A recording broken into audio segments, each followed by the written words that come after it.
Bonsoir à toutes et à tous. Voilà, nous allons ouvrir ce premier conseil municipal de l'année. Alors, une nouveauté cette année, c'est effectivement la traduction simultanée en langue des signes, donc qui va avoir lieu pour la première fois aujourd'hui. Ça répond à une demande, ça répond à une attente, et ça rentre dans le cadre de la mission handicap que nous avons lancée avec Caroline Hein. Donc nous avons 2 personnes qui traduisent parce qu'effectivement elles ont besoin de se relayer. Je vais leur demander de sortir de derrière leur panneau parce qu'elles se sont isolées pour pouvoir mieux se concentrer. Et je vous demanderai surtout aussi de parler fort parce qu'elles doivent pouvoir vous entendre en direct.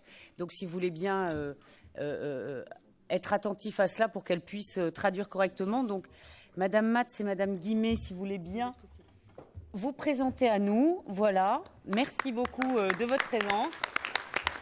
Elle se cache, elle n'ose pas. Il faut qu'elle vienne. Ah ben voilà, j'allais dire. Voilà. Donc c'est une première pour elle ce soir et puis ça continuera lors de tous les prochains conseils municipaux, bien entendu, et nous nous en réjouissons. Voilà, je déclare ouverte cette séance du conseil municipal. Je vous donne lecture des pouvoirs. Madame Samira Senoussi, qui donne pouvoir à Monsieur Louis, Monsieur Patin Jean-François à Monsieur Schreiber, Madame Caroline Hein à Madame Gromersch, Madame Lapointe-Zordan à Madame Descamps, Madame Schmitt à Madame Weiss, Monsieur Terver à Madame Schneider et Monsieur Samartano à Monsieur Mockels. Je vous propose de désigner Madame Poisneau comme secrétaire de séance, si vous en êtes d'accord. Voilà, je vous remercie beaucoup. Alors, nous allons démarrer avec des communications. Donc, vous en avez eu connaissance. On en a un certain nombre. Je ne vais pas toutes les reparcourir. Donc, des communications au niveau de procédures contentieuses, sur des extensions concernant un contrat d'assurance en particulier, sur des acceptations d'indemnités de sinistre. Là, en l'occurrence, il s'agissait des intempéries qui étaient survenues et qui avaient affecté le bâtiment le centre technique municipal et la bibliothèque municipale en juillet 2012, et puis des dégâts des eaux sur les locaux 25-27 rue de la Vieille Porte. Également, communication concernant les passations de marché, donc là aussi, vous avez pu en prendre connaissance. Acquisition par exercice du droit de préemption urbain d'un immeuble 12 rue des Écluses. Mises en location qui sont intervenues entre le 1er janvier 2014 et le 31 décembre 2015. Donc vous avez également la liste qui est reprise. Ça concerne la partie des communications. Ensuite, je vais vous demander d'approuver le procès-verbal du conseil municipal du 17 décembre. Si vous n'avez pas de point particulier, de remarques. Pas de remarques, je mets aux voix. Qui est contre? Qui s'abstient? Je vous remercie. Le point suivant concerne les délégations accordées au maire par le conseil municipal, en vertu des dispositions des articles L 2122-22 et L 2122-23 du Code général des collectivités territoriales. Donc, lors de la réunion du 8 juillet 2015, le conseil municipal, dans un but de simplification de l'administration communale et surtout de réduction des délais de règlement de certaines affaires communales, avait accordé au maire une délégation pour régler directement un certain nombre d'affaires urgentes, à charge pour celui-ci d'en rendre compte par la suite à l'Assemblée. Le 7 août 2015, la loi NOTRe est venue modifier l'article 2122-22 et permet au conseil municipal de déléguer au maire la possibilité de modifier ou de supprimer les régies comptables en sus de leur création, comme celle de demander l'attribution de subventions à l'État et d'autres collectivités territoriales.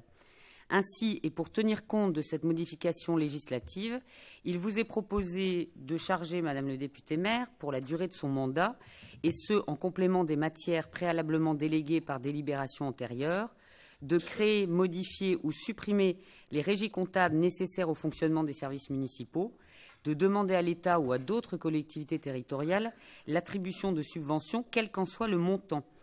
Les décisions qui seront prises en vertu des délégations consenties sont soumises aux mêmes règles que celles qui sont applicables aux délibérations du conseil municipal, portant sur les mêmes objets. Sauf disposition contraire dans la délibération portant délégation, les décisions prises en application de celle-ci peuvent être signées par un adjoint ou un conseiller municipal agissant par délégation du maire.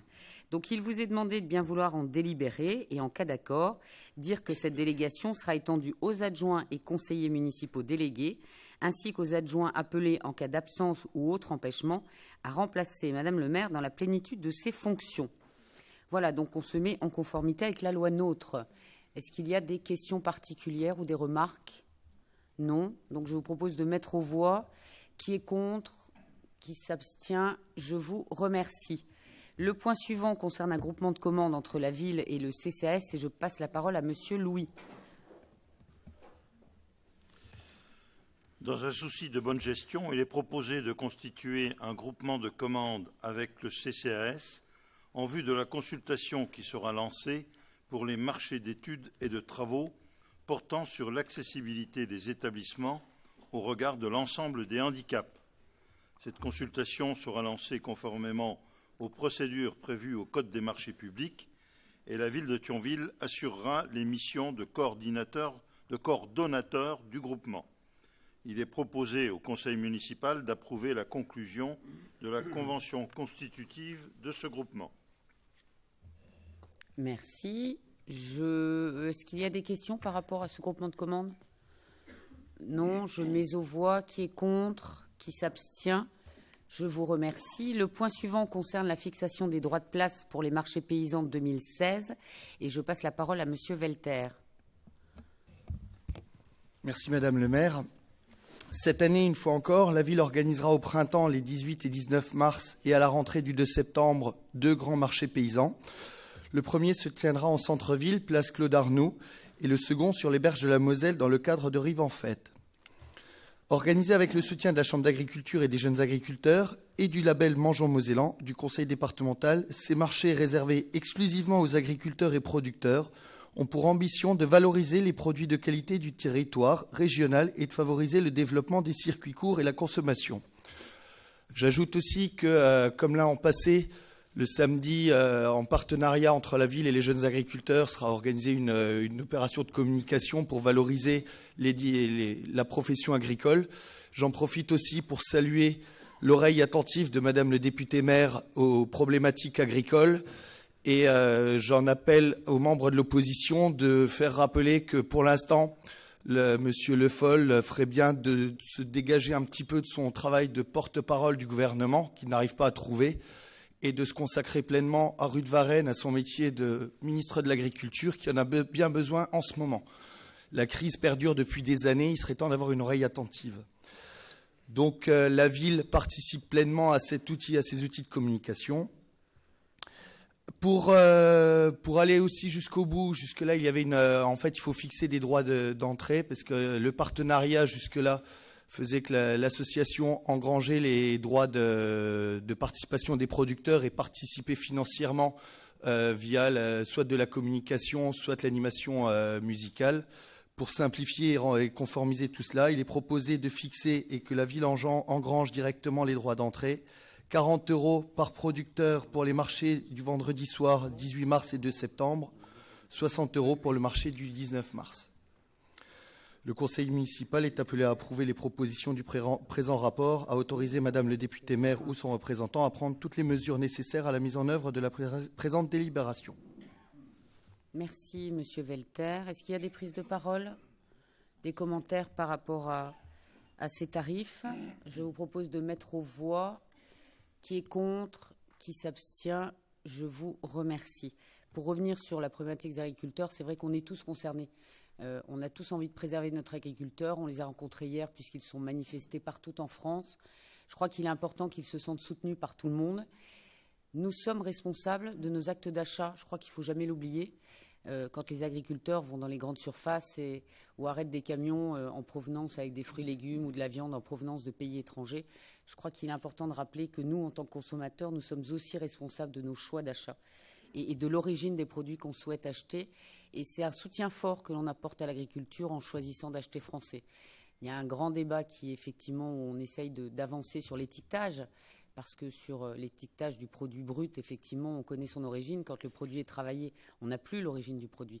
Et là, il y a encore un gros travail à faire, je crois, pour notre agriculture. Nous en avons besoin. Voilà, nous en avons besoin et c'est encore la seule qui a une balance à l'export qui est positive, tout ce qui est agroalimentaire. Donc voilà, battons-nous pour notre agriculture et ça, c'est un appel que je lance à tout le monde. Oui, Monsieur Haro. Juste pour, pas compléter, mais pour dire un petit mot, moi je dirais simplement quand même qu'on doit avoir aussi le souci de la qualité, la proximité, le produit France, etc. Mais la qualité, c'est un élément déterminant et je pense que c'est quelque chose sur lequel on n'a peut-être pas fait suffisamment d'efforts pendant un certain temps, qu'il y a un travail, une réflexion qui est faite, mais qui doit continuer à se réaliser et qu'on doit être dans ce domaine dans la réalisation de choses qui sont bons pour la santé et bons pour la population. Et c'est sur ça aussi qu'il faut travailler. Et on ne peut pas défendre pour défendre, il faut défendre des choses qui sont tout à fait défendables et de qualité. Et le combat des agriculteurs, il existe. Et je pense qu'ils doivent être sensibles, et ils le sont pour un certain nombre, aux histoires, aux problèmes de la qualité et pas seulement de la quantité, quoi. Merci. Nous sommes d'accord. Si je peux me permettre, goûter une fraise ou une tomate espagnole, et puis vous aurez tout compris. À l'aveugle, vous ne savez pas ce que vous avez en bouche. Non, mais voilà, je dis, parce que c'est la réalité aujourd'hui, malheureusement. Malheureusement, ça n'a plus que la couleur et l'aspect. Monsieur Walter, vous vouliez intervenir ? Oui, pour compléter, la notion de qualité, je prends tout à fait votre remarque, Monsieur Haro. La qualité, j'aurais tendance à dire, c'est quoi ? Quelles sont les attentes exactes du consommateur ? Je veux dire là, l'opération, en l'occurrence, c'est bien du circuit court et des marchés d'une qualité irréprochable qui correspond à un marché et une demande des consommateurs locaux. Maintenant, je n'entends pas dans vos propos de concevoir que l'agriculture française fait une alimentation non qualitative. C'est quand même grâce à l'agriculture française et à son haut niveau gustatif et à tous les référencements qu'on peut avoir que l'agroalimentaire français reste une valeur sûre et en pointe au niveau mondial. Merci. Je crois qu'après ce petit point nécessaire parce que d'actualité, je vous propose donc on l'a mise aux voix déjà, donc on passe au point suivant qui concerne la garantie d'emprunt à l'OPH et je repasse la parole à Monsieur Louis. La ville de Thionville a été saisie le 2 décembre d'une demande de garantie d'emprunt par l'OPH de Thionville dans le cadre d'une opération d'acquisition en VFA de 31 logements en vente en l'état futur d'achèvement de 31 logements situés avenue Albert Ier.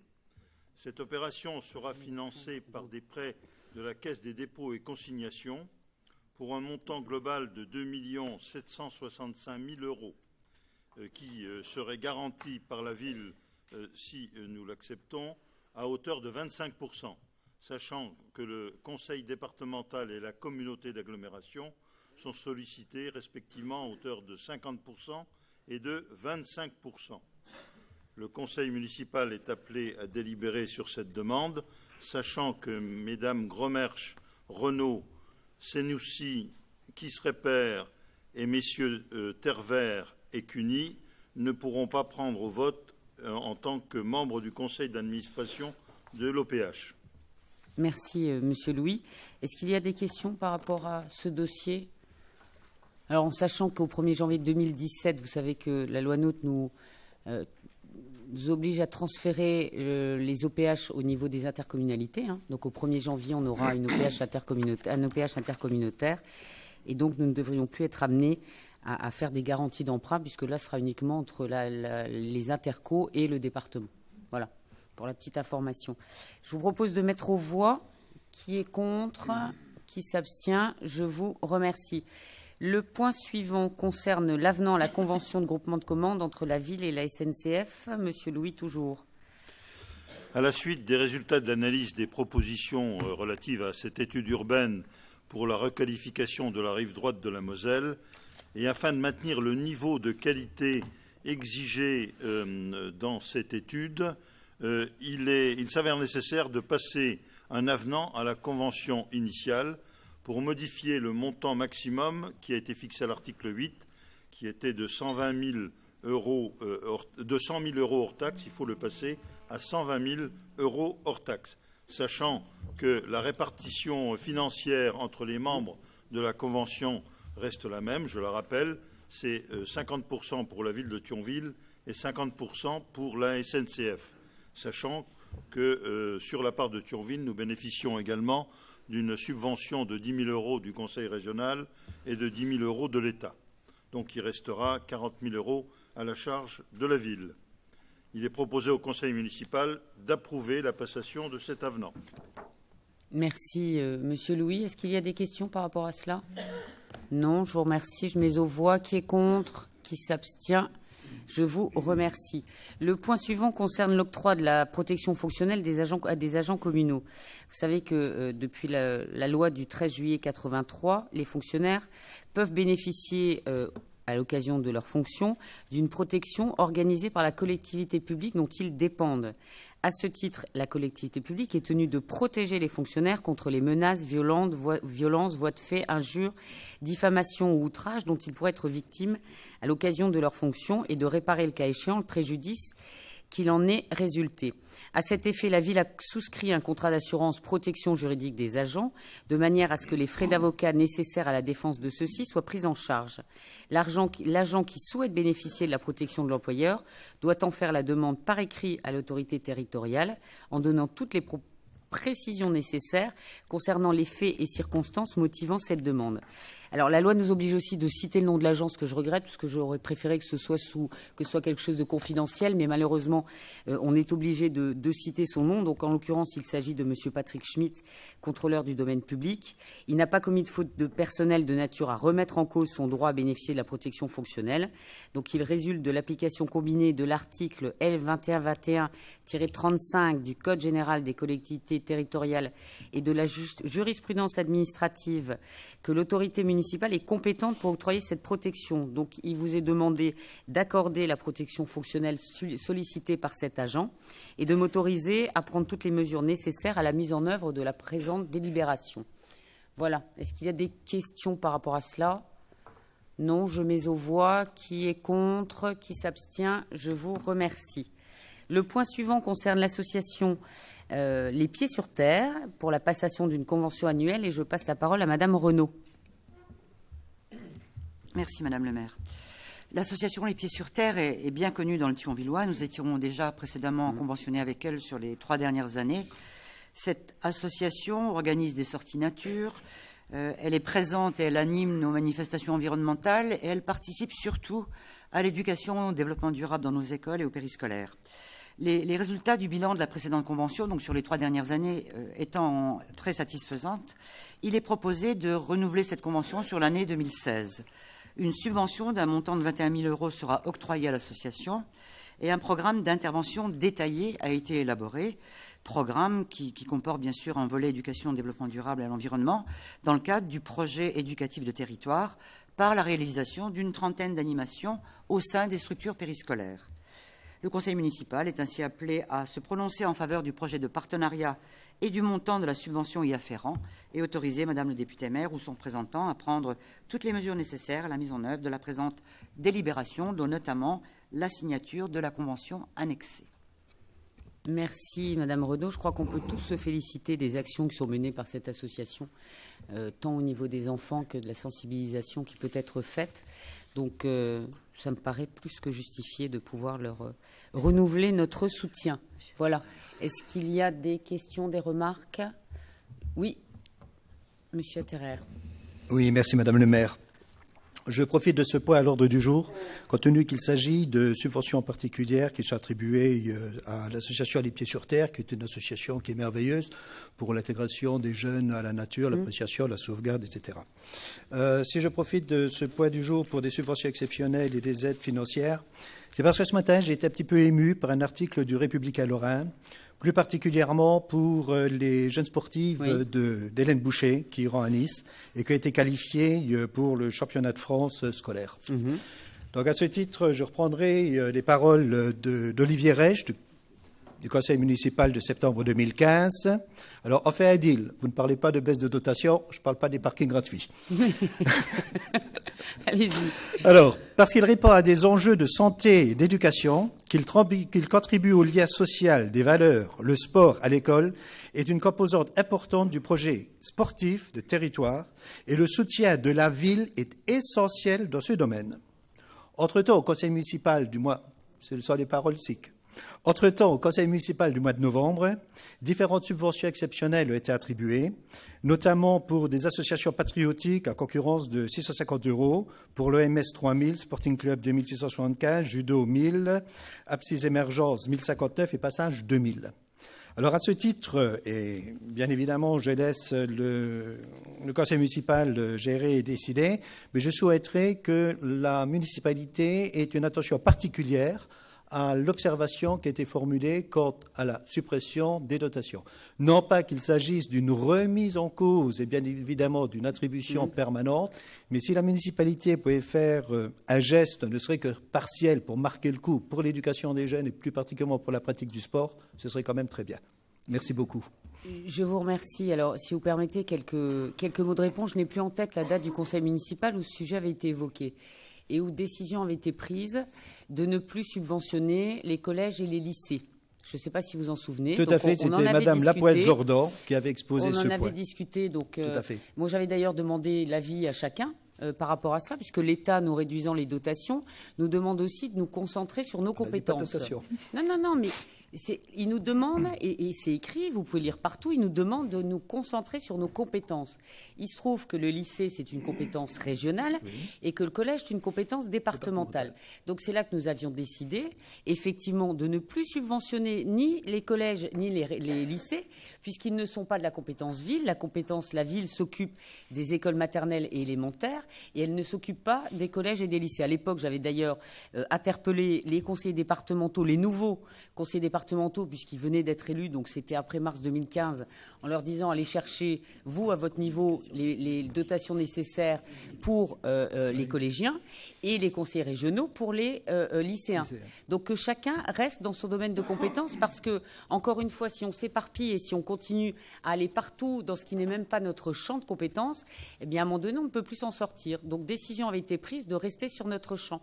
Ça ne veut pas dire qu'on ne soutient pas le sport, qu'on ne soutient pas les activités sportives, loin de là.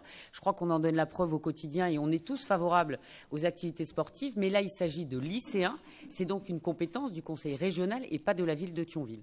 Voilà. C'est la réponse que je peux vous apporter. Je ne sais pas si M. Reich veut rajouter quelque chose. Voilà. Et on en avait discuté d'ailleurs autour de cette table. Je m'en souviens. À l'époque, j'ai plus la date du conseil. Donc c'était vraiment dans cet esprit-là, en disant il faut se retourner vers le conseil régional pour les lycéens et vers le conseil départemental pour les collégiens. Et les élémentaires, les enfants viennent nous voir. Enfin, les écoles maternelles élémentaires viennent nous voir, nous, à la ville. Voilà. Merci. Je vous en prie. Donc nous en étions au pied sur terre. Donc je pense que là, on est tous d'accord pour la subvention. Je mets aux voix. Qui est contre? Qui s'abstient? Je vous remercie. Le point suivant concerne la cession de l'immeuble bâti 1 place de l'Église. Je passe la parole à Monsieur Schreiber. En fait, c'est la société civile immobilière Amiral Guéprat qui a manifesté le souhait d'acquérir l'immeuble communal situé 1 place de l'Église. Pour ceux qui ne voient pas exactement où c'est l'ancien bâtiment qui était occupé par FR3. Ce bâtiment, qui ne présente plus d'intérêt pour la commune, pourrait être cédé moyennant un prix fixé après évaluation de la Direction régionale des finances publiques à 170 000 €. Voilà. Merci. Donc, est-ce qu'il y a des questions particulières sur ce point? Je vous propose de... Donc, c'est un immeuble, vous le connaissez, hein, France 3, enfin, un certain nombre sont déjà allés, dont nous n'avions... France 3 a décidé de quitter Thionville et dont nous n'avions pas d'utilité particulière. Donc, on avait trouvé un acquéreur. Donc, je vous propose de mettre aux voix. Qui est contre? Qui s'abstient? Je vous remercie. On continue avec la construction du nouvel EHPAD Boucle des Prés Saint-Pierre. Monsieur Schreiber, toujours. En fait, cette délibération que vous avez proposée porte sur 2 points. Le premier, en fait, c'est de porter la dotation de la ville de l'opération à 1 million d'euros au lieu de 670 000 €, qui était préalablement fixée et qui est surtout due à une augmentation du nombre de lits. Et la deuxième chose, c'est qu'une partie de la construction de ce bâtiment empiète sur le domaine public. Donc, il y a eu une enquête publique pour le déclassement. Le commissaire enquêteur a donné un avis favorable et sous réserve, voilà. Merci, Monsieur Schreiber. Est-ce que vous avez des questions particulières sur ce point? Pas de questions. Je mets aux voix. Qui est contre? Qui s'abstient? Je vous remercie. Monsieur Schreiber encore, pour la mise à disposition de locaux au profit d'associations ou d'organismes. En fait, il s'agit de mettre à la disposition de l'association Technik & Co 231 mètres carrés supplémentaires dans l'immeuble 5 impasse des anciens hauts-fourneaux. Je précise qu'à l'heure actuelle, on a déjà pris 2 délibérations, la première pour 77 mètres carrés et la deuxième pour 41 mètres carrés. Voilà ce qui permet de répondre aux besoins de cette association. Est-ce qu'il y a des remarques particulières? Donc je mets aux voix. Qui est contre? Qui s'abstient? Je vous remercie. Enfin, le dernier point, puisque ce conseil municipal avait très peu de points, concerne le bilan des opérations foncières réalisées en 2015. Monsieur Schreiber. Alors, le bilan des opérations foncières réalisées en 2015, je ne vais pas les citer. Vous avez le rapport devant les yeux. Ce qu'il faut retenir, c'est que nous avons fait 6 acquisitions sur à peu près 3 hectares, non, pas à peu près, 3 hectares, 40 ans, 68 centiares, d'une valeur de 934 510 €. Et on peut, dans cette somme-là, dans ces acquisitions, il y a surtout les opérations de la Côte des Roses. On a également procédé à 12 ventes portant sur une surface totale de 2 hectares 38 et qui génèrent une recette totale de 1 941 906 €. Et puis un acte de constitution de servitude publique. La ville a également conclu 4 compromis de vente et un protocole d'étude en vue d'une cession dont vous avez également le détail dans le projet de délibération. Merci. Est-ce qu'il y a des questions particulières par rapport à ces acquisitions, cessions? Non. Je propose de mettre aux voix. Qui est contre? Qui s'abstient? Je vous remercie. Et nous en avons déjà terminé pour ce conseil municipal qui s'est tenu dans un temps record. Merci de votre présence et puis je vous donne rendez-vous fin mars pour le prochain conseil municipal. Merci beaucoup et bonne soirée.